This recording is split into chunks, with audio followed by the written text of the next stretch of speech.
Commission ತೆಗೆದಿದ್ದ BJP ಸರ್ಕಾರಕ್ಕೆ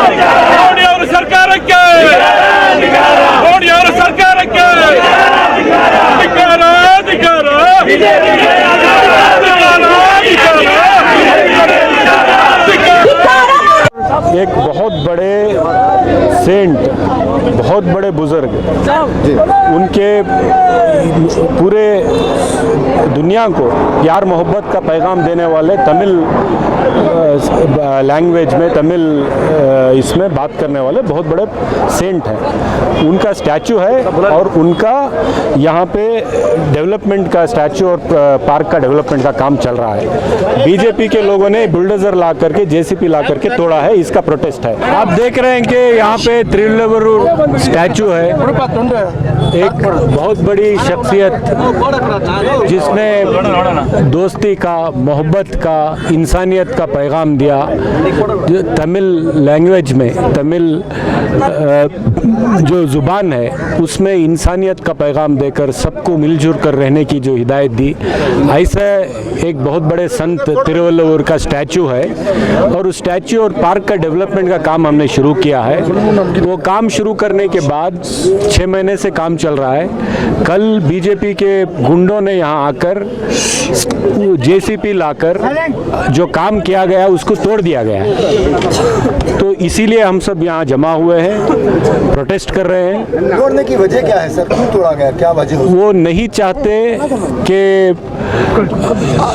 अच्छा development हो, खूबसूरत पार्क बने, और चूंकि उसमें मैं काम करने जा रहा हूँ, उनको लगता है कि उनका वोट इस पे इफेक्ट हो सकता है। ये भी बात सामने आ रही है कि फॉर्मर सीएम येडियुरप्पा जी का नाम था, तो इसलिए उसको छुपाने की कोशिश की। उसमें सिद्धरामैया साहब का भी नाम है, वो हमारे लीडर हैं। जब काम पूरा होगा, नया बोर्ड लगेगा, तो ये नाम के लिए मरे जा रहे हैं, काम के लिए नहीं मर रहे, नाम के लिए मर रहे हैं। हम काम करने वाले हैं, हम काम करने वाले हैं और हम काम के लिए मरते हैं, वो नाम के लिए मर रहे हैं। तो काम रोकना या कुछ उस पर सवाल है तो उठाना, ये अलग बात है। जेसीबी लाकर तोड़ देना गलत बात है। बीबीएमपी की जानिब से तोड़ा गया है या किसकी जानिब से? बीजेपी के गुंडों ने पुलिस प्रोटेक्शन में आकर के तोड़ा है। सर, आपको लगता है कि जो बीजेपी के जो इल्जाम लगा रहे हैं, without the conveyance of the authorities, how can they bring the bulldozer? BJP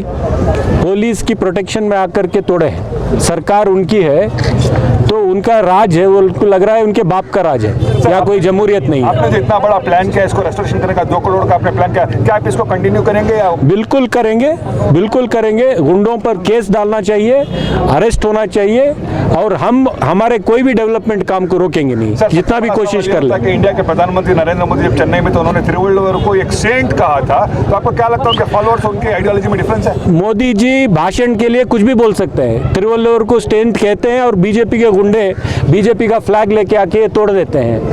तो मोदी जी के कहने और करने में आपको पता है कि बहुत फ़र्क होता है। सर क्योंकि गालिबन 6-7 महीने में इलेक्शन होने जा रहा है, तो क्या ये कलाम है कि बुलडोजर सरकार यहाँ पर बनाएंगे? बिल्कुल ये चाहते हैं कि बुलडोज़र लाके हम सबको डरा दे, बट मैं उनको कह रहा हूँ हम डरने वालों में से नहीं हैं, हम कानून पर चलने वाले हैं, हम कानून पे चलते हैं और हम बुलडोज़र पर विश्वास नहीं करते। हम ईंट रख के एक एक ईंट पर इमारत बनाने में भी हमारी उम्मीद है। अगला कदम क्या होगा? पुलिस कंप्लेंट देंगे, सरकार को बताएंगे, अगर टाइम पे काम नहीं हुआ तो पूरी इसकी जिम्मेदारी सरकार को लेनी चाहिए। सर आपने कहा कि आपके पास मटेरियल एविडेंस है, जो केस आप फाइल करेंगे वो इंडिविजुअल के खिलाफ रहेगा या पार्टी के खिलाफ रहेगा, तो आपका इल्जाम किस पे? पार्टी लीडर्स के ऊपर है, बीजेपी पार्टी लीडर्स के ऊपर है, जिन पर कई केसेस दर्ज हैं पहले से ही, गुंडे हैं, बदमाश हैं, उनको ला करके बीजेपी के लीडर बनाकर बीजेपी उनके सर पे बिठाकर नाचे, हमें कोई फर्क नहीं पड़ता। लेकिन जो डेवलपमेंट का काम हो रहा है, पब्लिक के लिए जो काम हो रहा है, जो सब कम्युनिटीज़ के लिए काम होता है, चाहे वो हिंदू, मुस्लिम, सिख, ईसाई कोई क्यों ना हो, कन्नड़ा, तमिल, तेलुगु, मलयालम कोई क्यों ना हो, जो हम काम करते हैं समाज को बनाने के लिए, अगर उस पे बीजेपी का बुलडोजर चलेगा तो हम छोड़ने वाले नहीं। सर आपने कहा कि अगर येडियुरप्पा के पता चलता तो खुद वो थप्पड़ मारते हैं, तो आपको क्या लगता है येडियुरप्पा आइडियोलॉजी में बिलीव करते हैं, उनके फॉलोअर्स आइडियोलॉजी में नहीं बिलीव करते? अरे उनकी पार्टी कोई आइडियोलॉजी में बिलीव नहीं करती, उनकी तोड़ फोड़ की आइडियोलॉजी है, हमारी जोड़ जोड़ की आइडियोलॉजी। ಈ ಪ್ರತಿಭಟನೆಯನ್ನ ಮಾಡ್ತಾ ಇದ್ದೇವೆ. ಇಲ್ಲಿ ನಮ್ಮ ಹಿರಿಯ ನಾಯಕರಾಗಿರ್ತಕ್ಕಂಥ ಹಾಗೂ ಈ ಒಂದು ಪ್ರತಿಮೆ ಆಗಬೇಕಾದ್ರೆ ಮೂಲ ಕಾರಣಕ್ಕೆ ಶಾಸಕರು ಆಗಿರ್ತಕ್ಕಂಥ ಸನ್ಮಾನ್ಯ ಶ್ರೀ KJ ಜಾರ್ಜ್ ಅವರು ಬಂದಿದ್ದಾರೆ. ಅವರಿಗೆ ನಾನು ನಿಮ್ಮೆಲ್ಲರ ಪರವಾಗಿ ಸ್ವಾಗತವನ್ನು ಬಯಸ್ತಾ ಇದ್ದೀನಿ. ಈ ಸ್ಟ್ಯಾಚು ಸನ್ಮಾನ್ಯ ಬಂಗಾರಪ್ಪನವರು ಮುಖ್ಯಮಂತ್ರಿ ಆಗಿದ್ದಾಗ ಇಲ್ಲಿ ಅವರು ಹಾಕಿಸಿದ್ರು. ತದನಂತರ ಯಡಿಯೂರಪ್ಪನವರು ಮುಖ್ಯಮಂತ್ರಿಯಾಗಿ ಬಗ್ಗೆ ನಾನು ಹೆಚ್ಚಿನ ಮಾತಾಡಕ್ಕೆ ಹೋಗೋದಿಲ್ಲ, ಎಲ್ಲರಿಗೂ ಕೂಡ ಗೊತ್ತಿದೆ. ತಿರುವಳ್ಳುವರ್ ಅವರ ಬಗ್ಗೆ ನಮ್ಗೆಲ್ರಿಗೂ ಅಪಾರವಾದಂಥ ಗೌರವ ಇದೆ. ಯಾಕೆಂತ ಹೇಳಿದ್ರೆ ಕಲೆಗೆ ಯಾವ ಜಾತಿ ಇಲ್ಲ, ಭಾಷೆ ಇಲ್ಲ, ಧರ್ಮ ಇಲ್ಲ. ಕಲೆ ಕಲೆ, ಕವಿಯಾಗಿರ್ಬೋದು, ಸಂಗೀತಗಾರರಾಗಿರ್ಬೋದು, ಸಾಹಿತಿಗಳಾಗಿರ್ಬೋದು, ಬುದ್ಧಿಜೀವಿಗಳು ಯಾರೇ ಎಲ್ಲೇ ಇರಲಿ ಅವರ ಬಗ್ಗೆ ಗೌರವವನ್ನು ಕೊಡ್ತಕ್ಕಂಥದ್ದು ನಮ್ಮೆಲ್ಲರ ಆದ್ಯ ಕರ್ತವ್ಯ, ನಮ್ಮ ಧರ್ಮ ಅದು. ತಿರುವಳ್ಳುವರ್ ಅವರ ತಿರುಕ್ಕುರಲ್ ಪುಸ್ತಕ ಏನಿದೆ ಅದು ಕೇವಲ ನಮ್ಮ ತಮಿಳುನಾಡಿಗೆ ಸೀಮಿತ ಅಲ್ಲ, ಅದು ಇಡೀ ವಿಶ್ವಕ್ಕೆ ಸೀಮಿತ ಆಗಿರ್ತಕ್ಕಂಥ, ವಿಶ್ವಕ್ಕೆ ಅರ್ಪಣೆ ಆಗಿರ್ತಕ್ಕಂಥ ಒಂದು ಮಹಾನ್ ಗ್ರಂಥ ಅದು. ಆದ್ರಿಂದ ಆ ವ್ಯಕ್ತಿಯ ಬಗ್ಗೆ ಅಪಾರವಾದಂಥ ಗೌರವ, ಮಹಾನ್ ಕವಿ, ಅವರ ಪ್ರತಿಮೆಯಲ್ಲಿ ಹಾಕಿ ಸುಮಾರು ವರ್ಷಗಳಾಗಿದೆ, ದಶಕಗಳಾಗಿದೆ. ಈಗ ಅದನ್ನು ಸೌಂದರ್ಯೀಕರಣ ಮಾಡಬೇಕು ಅಂತ ಉದ್ದೇಶದಿಂದ ಇಲ್ಲಿಯ ನಮ್ಮ ಶಾಸಕರಾಗಿರ್ತಕ್ಕಂಥ ರಿಜ್ವಾನ್ ಅರ್ಷದ್ ಅವರು BBMPಯಿಂದ ಹಣವನ್ನು ಸ್ಯಾಂಕ್ಷನ್ ಮಾಡಿಸಿ ಇಲ್ಲಿ ಆ ಸೌಂದರ್ಯೀಕರಣ ಅಭಿವೃದ್ಧಿಯನ್ನು, ಸ್ಟ್ಯಾಚು ಒಂದು ಪಾರ್ಕ್ ಸುತ್ತಮುತ್ತ ಚೆನ್ನಾಗಿ ಮಾಡ್ತಕ್ಕಂಥದ್ದಕ್ಕೆ ಅವರು ಕೆಲಸವನ್ನು ಪ್ರಾರಂಭ ಮಾಡಿದ್ದಾರೆ. ಇದರ ಮಧ್ಯದಲ್ಲಿ ಯಾರೋ ಪುಡಿ ರೌಡಿಗಳು, ಗೂಂಡಾಗಳು, BJPಯ ಕಾರ್ಯಕರ್ತರು ಬಂದು ಏಕಾಏಕಿ ಇದನ್ನ JCBನ ತಗೊಂಡು ಬಂದು ಇಲ್ಲಿ ಆ ಕಾಮಗಾರಿಯನ್ನ ಧ್ವಂಸ ಮಾಡಿರ್ತಕ್ಕಂಥ ಪ್ರಕ್ರಿಯೆ ನೋಡಿದ್ರೆ ಈ ನಗರದಲ್ಲಿ ಕಾನೂನು ವ್ಯವಸ್ಥೆ ಇದೆಯಾ ಇಲ್ವಾ ಅಂತ ಒಂದು ಪ್ರಶ್ನೆ ಮಾಡ್ತಕ್ಕಂಥದ್ದು. ಯಾವ ಕಾರಣಕ್ಕೋಸ್ಕರ ಅವ್ರು ಬಂದಿದ್ದನ್ನ ಹೊಡೆದಿದ್ದಾರೆ, ಅವರ ಉದ್ದೇಶ ಏನು? ಇಲ್ಲಿ ಒಬ್ಬ ಮಹಾನ್ ಕವಿಯ ಪ್ರತಿಮೆ ಇರ್ತಕ್ಕಂಥ ಒಂದು ಆವರಣದಲ್ಲಿ ಈ ರೀತಿಯಾಗಿ ಬಂದ್ ಮಾಡಿದ್ರೆ ಅದು ತಿರುವಳ್ಳುವರ್ ಅವರಿಗೆ ಅಗೌರವ ಸೂಚಿಸಿದಂಗೆ ಆಗ್ತದೆ. ಇದು ಒಂದು ಅತ್ಯಂತ ಅನಾಗರಿಕವಾದಂಥ ವರ್ತನೆ ಅಂತ ಹೇಳ್ಬೇಕಾಗ್ತದೆ. ಯಾರು ಕೂಡ ಈ ತರ ಮಾಡಬಾರ್ದು. ಯಾಕೆಂತ ಹೇಳಿದ್ರೆ ಇದು ಕಟ್ತಾ ಇರುವಂಥದ್ದು ಇದು BBMP ಅವರು ಸರ್ಕಾರದ ದುಡ್ಡಿಂದ ಇದು ಕಟ್ತಾ ಇದ್ದಾರೆ, ಅಭಿವೃದ್ಧಿ ಮಾಡ್ತಾ ಇದ್ದಾರೆ. ಅದು ಯಾವುದೋ ಕ್ಷುಲ್ಲಕ ಸಣ್ಣ ರಾಜಕಾರಣಕ್ಕೋಸ್ಕರ ಇಲ್ಲಿಯ ಶಾಸಕರು ಒಳ್ಳೆ ಕೆಲಸ ಮಾಡ್ತಾ ಇದ್ದಾರೆ, ಒಳ್ಳೆ ಅಭಿವೃದ್ಧಿ ಮಾಡ್ತಾ ಇದ್ದಾರೆ, ಅವ್ರು ಒಳ್ಳೆ ಹೆಸರು ಬರ್ತಾ ಇದೆ ಅಂತ ಅದನ್ನು ನೋಡೋಕ್ಕಾಗ್ದೇ ಕೆಲವು ಈ BJP ಪುಡಿ ರೌಡಿಗಳು ಬಂದ್ ಮಾಡಿದಾರಲ್ಲ, ಇದು ನಾವು ಒಪ್ಕೊಳ್ಳೋಕೆ ಸಾಧ್ಯ ಇಲ್ಲ. ಅದು ನನ್ನ ಪ್ರಶ್ನೆ. ಇವತ್ತು ಸರ್ಕಾರ ಏನ್ ಮಾಡ್ತಾ ಇದೆ? ಪೊಲೀಸ್ ಅವರನ್ನ ನಿಲ್ಲಿಸ್ಕೊಂಡು ಬಂದು ಹೊಡೆದಿದ್ದಾರಲ್ಲ, ಸರ್ಕಾರಿ ಆಸ್ತಿ ಪಾಸ್ತಿ ಮೇಲೆ ಈ ತರ ಅವರು ಧ್ವಂಸ ಮಾಡಿದ್ರೆ ಇದರ ಹೊಣೆ ಯಾರ್ದು? ಸರ್ಕಾರಿ ಆಸ್ತಿನ ರಕ್ಷಣೆ ಮಾಡತಕ್ಕಂಥ ಜವಾಬ್ದಾರಿ ಯಾರ ಮೇಲಿದೆ? ಸರ್ಕಾರದ ಮೇಲೆ ಇದೆ ತಾನೆ, ಪೊಲೀಸ್ ಮೇಲೆ ಇದೆ ತಾನೆ, BBMP ಅಧಿಕಾರಿಗಳ ಮೇಲೆ ಇದೆ ತಾನೆ. ಅವ್ರು ಯಾಕೇನು ಮಾಡಲಿಲ್ಲ? ಪೊಲೀಸ್ ಅವ್ರ ಮುಂದೆನೆ JCB ತಂದು ರಾಜಾರೋಷವಾಗಿ ಹೊಡಿತೀವಿ ಅಂತ ಹೇಳಿದ್ರೆ ಇವರಿಗೆ ಯಾವ ಧೈರ್ಯ ಇದೆ ಅಂತ ನಾನು ಪ್ರಶ್ನೆ ಮಾಡ್ತಾ ಇದ್ದೀನಿ. ಯಾಕೆ ಅವ್ರನ್ನ ಇನ್ನೂ ಅರೆಸ್ಟ್ ಮಾಡಿಲ್ಲ? ಗೇಟ್ ಅನ್ನು ಹೊಡೆದಾಕಿದ್ರೆ ನನ್ನ ಮೇಲೆ ಯಾರು ಕಂಪ್ಲೇಂಟ್ ಕೊಡ್ಬೇಕು ಸ್ವಾಮಿ? ಸರ್ಕಾರ ಹತ್ರ ಕಂಪ್ಲೇಂಟ್ ಕೊಡಬೇಕು. ಯಾಕೆ ನೀವು ಅಲ್ಲಿಗೆ ಬಂದ್ರಿ, ಯಾಕೆ ನೀವು ಹೊಡೆದಾಕಿದ್ರೆ ಸರ್ಕಾರ ನನ್ನ ಮೇಲೆ ಕೇಸ್ ಬುಕ್ ಮಾಡಿ ನನಗೆ ಅರೆಸ್ಟ್ ಮಾಡಬೇಕು. ಇಲ್ಲಿ ಯಾಕೆ ಇದುವರೆಗೂ ಕೂಡ ಪೊಲೀಸ್ ಆಗಲಿ, BBMP ಅವರಾಗಲಿ, ಸರ್ಕಾರದವರಾಗಲಿ ಏನು ಕೂಡ ಕ್ರಮ ತಗೊಂಡಿಲ್ಲ?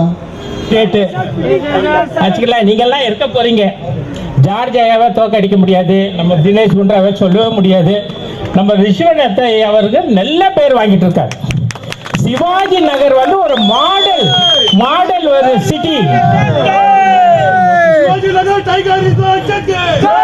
நிச்சயமாக அவர் வந்து துணை இருப்பார்கள். நாங்கெல்லாம் உங்க கூட இருக்கிறோம். இந்த பணியை தொடர்ந்து செய்யுங்க. அந்த கல்வெட்டை வச்சிருங்க. அது அவங்க பாரு ஒடிச்சு. அவர் காங்கிரஸ் இன்னைக்கு அவர் சட்டமன்ற எதிர்கட்சி தலைவர். அவர் பேர் கூட இல்லையே, எப்படி மூடிடுவாங்க? மூட மாட்டாங்க. நிச்சயமாக அந்த கல்வெட்டு மீண்டும் இடம்பெறும். தயவு செய்து BAB அன்பர்களையும் கேட்டுக்கொள்கிறேன், நம்மெல்லாம் அவருக்கு துணையாக இருந்து இந்த எலெக்ஷன் அப்புறமேலையா எலெக்ஷன் பார்த்துக்கலாம். திருவள்ளுவர் பார்த்துக்கிறார் அதெல்லாம் யாருக்கு அவர் ஓட் போட வைக்கணும்னு. அதனால தயவு செய்து இந்த புகழ் பெற வேண்டும். 1330 குரலாக வைக்கிறார். 3 லாங்குவேஜ், கன்னடா, இங்கிலீஷ், தமிழ். யார் செய்வாங்க? சந்தோஷப்படணும். நம்ம அத்தனை தமிழர்களும் அவருக்கு உறுதுணையாக இருந்து இந்த திருவள்ளுவர் சிலை பணியை முடித்து ஜனவரி மாதம் 15 தேதி வருது. அதை வந்து தயவு செய்து இங்கெல்லாம் முன்னிருந்து அதை இனாகிரேட் பண்ணி பேரும் புகழும் அடைய வேண்டும் என்று உங்கள் அனைவருக்கும் என்னுடைய வாழ்த்து. குன்றாவையா மற்ற காங்கிரஸ் தலைவர்கள் ஒபைதுல்லா ஷரீஃபுங்க இருக்கார், சம்பத் ஐயா முன்னாள் மேயர் இருக்கிறார், சேகர் ஐயா இருக்கிறாங்க. எல்லாமே சேர்ந்து தயவு செய்து யாருக்காக பேக் ஆயிடுங்க. இந்த வேலை முடியணும். அதுக்காக நீங்க தொடர்ந்து பணியாற்ற வேண்டும் என்று கேட்டு விடைபெறுகிறேன். தமிழர்கள் உங்கள் முன்னால் இருப்பார்கள், உங்கள் பின்னால் இருப்பார்கள் என்று கூறி விடைபெறுகிறேன்.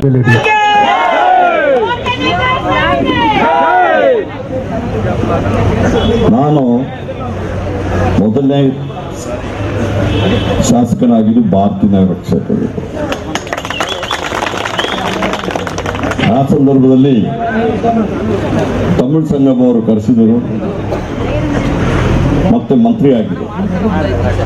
ನನಗೆ ಗೊತ್ತಿರುವ ಹಾಗೆ ನಿಜಲಿಂಗಪ್ಪನವರು ಮುಖ್ಯಮಂತ್ರಿ ಆಗಿದ್ದಾಗ ತಮಿಳು ಸಂಗಮ್ ಆ ಬಿಲ್ಡಿಂಗನ್ನು ಓಪನ್ ಮಾಡಿದ್ರು. ನಂತರ ನಮ್ಮ ನಾಯಕರಾಗಿದ್ದ ಗುಂಡೂರಾಯರು ಸಮೇತ ಅಲ್ಲಿ ಬಂದು ಈಗಾಗಲೇ ಶ್ರೀಧರ್ ಹೇಳಿದಂಗೆ ಅವರಿಗೆ ಭರವಸೆ ಕೊಟ್ಟಿದ್ದರು. ಈ ಸಂದರ್ಭದಲ್ಲಿ ನಮಗೆ ತುಂಬ ದುಃಖ ಆಗ್ತದೆ. ತಿರುವಳ್ಳೂರವರು ದೊಡ್ಡ ದಾರ್ಶನಿಕ, ದೊಡ್ಡ ಕವಿ.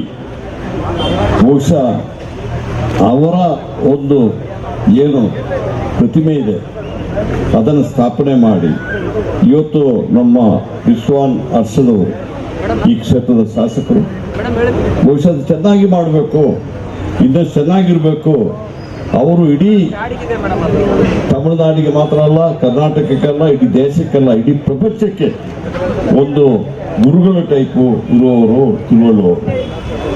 ಅಂಥದ್ದು ಮಾಡಲಿಕ್ಕೆ ಪ್ರಯತ್ನ ಮಾಡಿದರೆ ಬಹುಶಃ ಗೊತ್ತಿದೆ, ನಮ್ಮ ದಿನೇಶ್ ಗುಂಡೂರಾಯರು ಇದ್ದಾರೆ, ಪ್ರತಿಯೊಬ್ಬರಿಗೆ ಗೊತ್ತಿದೆ.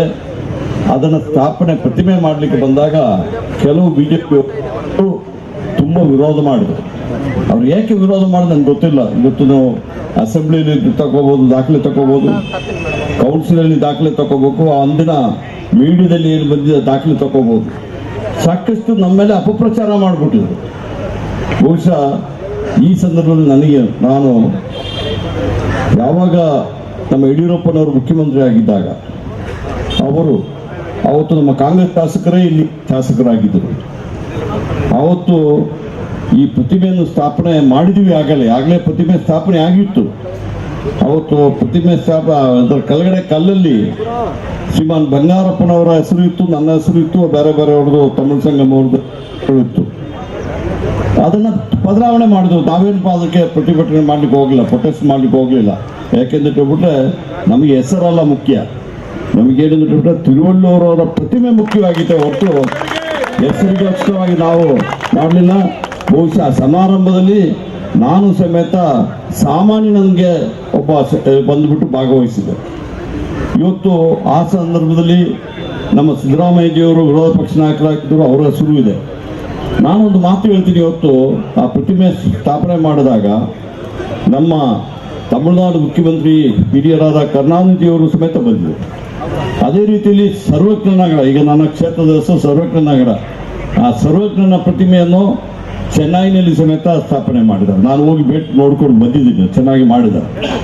ಇವತ್ತು ನಾವು ಯಾವುದೇ ಸರ್ವಜ್ಞ ಇರಲಿ, ತಿರುವಲ್ಲೂರು ಇರಲಿ, ಅಥವಾ ಕನಕದಾಸರಿರಲಿ, ಬಸವಣ್ಣವರಿರಲಿ, ಬುದ್ಧ ಇರಲಿ, ನಾವೆಲ್ಲರೂ ಅವರಿಗೆ ಗೌರವ ಕೊಡ್ತೀವಿ. ಯಾಕಂದ್ರೆ ಬಿಟ್ರೆ ಅವರು ಎಲ್ಲರಿಗೂ ಒಳ್ಳೆಯದನ್ನೇ ಹೇಳಿದ್ದಾರೆ ಹೊರತು ಕೆಡುಕು ಮಾಡಿದವರು ಹೇಳಿದವರು ಯಾರೂ ಇಲ್ಲ. ಬಹುಶಃ ಅವತ್ತು ಈಗಾಗಲೇ ಶ್ರೀಧರ್ ಅವರು ಮಾತಾಡಿದಾಗ ಹೇಳಿದರು ನಮ್ಮ ಕುಮರೇಶನ ವಿಚಾರದಲ್ಲಿ. ಕುಮರೇಶನ್ ನನಗೆ ಆ ತಿರುಕಲ್ನ ಅದನ್ನು ಕನ್ನಡದಲ್ಲಿ ಒಂದು ಬುಕ್ ಮಾಡಿಬಿಟ್ಟು ತಂದು ಕೊಟ್ಟಿದ್ದರು. ನಾನು ಸಂಪೂರ್ಣ ಓದಿದೆ ಕನ್ನಡ ಗೌರವ ಕೊಡ್ತೀವಿ. ಪ್ರತಿಯೊಬ್ಬರಿಗೆ ಗೌರವ ಕೊಡುವಂಥ ಒಂದು ರಾಷ್ಟ್ರ ನಮ್ಮ ದೇಶ, ರಾಜ್ಯ. ಅದರಿಂದ ನಮಸ್ಕಾರ. ಈ ಪ್ರತಿಭಟನಾ ಕಾರ್ಯಕ್ರಮದಲ್ಲಿ ನಮ್ಮೆಲ್ಲರ ಹಿರಿಯ ನಾಯಕರು ಈ ತಿರುವಲ್ಲೂರು ಸ್ಟ್ಯಾಚ್ಯೂಗೋಸ್ಕರ ಆ ಕಾಲದಲ್ಲೇ ಹೋರಾಟ ಮಾಡಿ ಆ ಕಾಲದಲ್ಲಿ ಈ ಕ್ಷೇತ್ರದ MLA ಆಗಿರ್ತಕ್ಕಂಥ ನಮ್ಮೆಲ್ಲರ ಹಿರಿಯ ಸನ್ಮಾನ್ಯ KJ ಜಾರ್ಜ್ ಸಾಹೇಬ್ರೆ, ಹಿರಿಯರಾದಂಥ ಉಬೇದುಲ್ಲಾ ಶರೀಫ್ ಸಾಹೇಬ್, ನಾವು ಒಂದು ಉದ್ದೇಶ ಇದೆ. ನಾನು 2 ವರ್ಷದ ಹಿಂದೆ ಈ ಕ್ಷೇತ್ರದ MLA ಆದಾಗ, ನಿಮ್ಮೆಲ್ಲರ ಆಶೀರ್ವಾದದಿಂದ MLA ಆದಾಗ, ಈ ಭಾಗದಲ್ಲಿ ಕೆಲಸ ಏನು ನಡೀತಾ ಇದೆ, ಡೆವಲಪ್ ವೀಕ್ಷಣೆ ಮಾಡಿ ಬಂದಾಗ ಈ ಪಾರ್ಕ್ ನೋಡಿದೆ. ನಾವು ವರ್ಷಕ್ಕೆ 2-3 ಬಾರಿ ತಿರುವಲ್ಲೂರವರ ಜನ್ಮದಿನಕ್ಕೆ ಮತ್ತೆ ಡೆತ್ ಆನಿವರ್ಸರಿಗೆ ಇಲ್ಲಿ ಬಂದು ಅವರ ಸ್ಟ್ಯಾಚ್ಯೂನ ನಾವು ಗೌರವ ಸಲ್ಲಿಸಿ ಹೋಗ್ತಿದ್ವಿ. ತಿರುವಲ್ಲೂರು ಸ್ಟ್ಯಾಚ್ಯೂ ಭಾಳ ವರ್ಷದ ಹಿಂದೆ ಸ್ಥಾಪನೆ ಆಗಿದ್ದು, ಇವತ್ತಿನ ಪರಿಸ್ಥಿತಿಲಿ ಈ ಪಾರ್ಕು ಮತ್ತು ಸುತ್ತಮುತ್ತ ಸ್ಟ್ಯಾಚ್ಯೂಗೆ ಇರ್ತಕ್ಕಂಥ ಮಂಟಪ, ಸುತ್ತಮುತ್ತ ಇರ್ತಕ್ಕಂಥ, ಸ್ವಲ್ಪ ನೀವು ಸೈಲೆಂಟ್ ಮಾಡಿಕೊಂಡ್ರೆ ಹೇಳ್ಬೋದು.